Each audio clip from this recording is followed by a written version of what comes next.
Ang yamang di maagaw kultura bilang pagkakakilanlan. Ang kultura ay ang kaluluwa ng isang bansa. Ito ang nagbibigay ng kulay, hugis, at kahulugan sa ating pagiging Pilipino. Ang mga paniniwala, kaugalian at tradisyon natin ang siyang bumubuo sa ating pagkakakilanlan.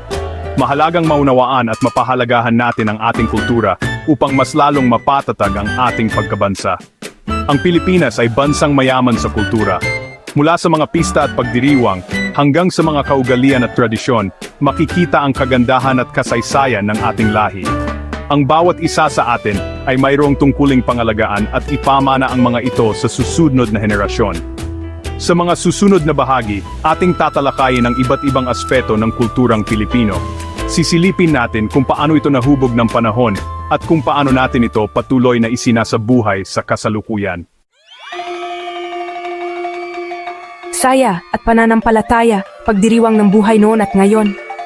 Ang mga Pilipino ay kilala sa pagiging masayahin at mapagdiwang. Sa bawat sulok ng bansa, mayroong mga pista at pagdiriwang na nagbibigay kulay at sigla sa ating kultura. Ang mga ito ay pagpapakita ng ating pananampalataya, pasasalamat. Nariyan din ang Sinulog Festival sa Cebu, na isa ring pagdiriwang para kay Santo Niño. Tampok dito ang ritual na sayaw na nagpapakita ng pagbabalik loob sa Kristyanismo. Paggalang at pagmamano kabataan noon, kabataan ngayon. Ang paggalang sa nakatatanda ay isa sa mga mahahalagang kaugaliang Pilipino. Ito ay tanda ng pagpapahalaga at pagkilala sa kanilang karunungan at karanasan. Ang mga kabataan ay tinuturuan na gumamit ng po at opo sa pakikipag-usap sa nakatatanda. Ang pagmamano naman ay tanda ng paggalang at pagpapala. Noon, ang mga bata ay hindi sumasagot o sumasalungat sa mga nakatatanda. Ang pagsunod sa utos ng magulang at lolo't lola ay batas na dapat sundin. Ang pagsagot ng pabalang ay tinuturing na malaking kasalanan. Sa kasalukuyan, may mga pagbabago na rin sa paraan ng pagpapakita ng paggalang. Dahil sa impluwensya ng modernong panahon, ang ilang kabataan ay hindi nagaanong gumagamit ng po at opo. Gayunpaman, marami pa rin ang naniniwala sa kahalagahan ng paggalang sa nakatatanda. Mahalagang maituro sa mga kabataan ang kahalagahan ng paggalang sa nakatatanda.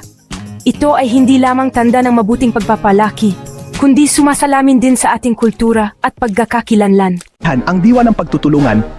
Ang bayanihan ay isa sa mga magagandang katangian ng mga Pilipino. Ito ay ang diwa ng pagtutulungan at pagkakaisa, lalo na sa panahon ng pangangailangan. Sa kabila ng modernisasyon, ang diwa ng bayanihan ay buhay pa rin sa puso ng mga Pilipino. Ang pag-ibig ay isang universal na wika, at ang mga Pilipino ay kilala sa pagiging romantiko. Noon, ang harana ay isa sa mga tradisyonal na paraan ng panliligaw. Ang lalaki ay maghahanda ng mga awit ng pag-ibig at kakantahin ito sa labas ng bahay ng babaeng kanyang iniibig. Ang panliligaw noon ay mahaba at masalimuot. Ang lalaki ay kailangan munang humingi ng permiso sa mga magulang ng babae bago siya ligawan. Kapag pinayagan, kailangan niyang dumaan sa iba't ibang pagsubok upang mapatunayan ang kanyang pagmamahal. Sa kasalukuyan, iba na ang paraan ng panliligaw.